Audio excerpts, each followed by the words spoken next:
নির্বাচন কমিশনের বিরুদ্ধে যুব কংগ্রেসের প্রতিবাদ মিছিল। ভোট চুরির অভিযোগ ও উদ্দেশ্য প্রণোদিত এসআইআর এর বিরুদ্ধে সরব হল পশ্চিমবঙ্গ প্রদেশ যুব কংগ্রেস।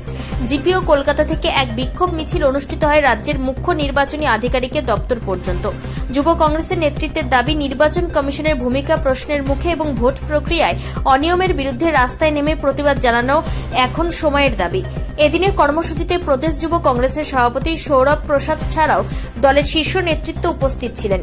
রাজ্যের মুখ্য নির্বাচনী দপ্তরের সামনে ব্যারিকেড ভাঙতে গেলে পুলিশ যুব কংগ্রেসের কর্মীদের আটক করে।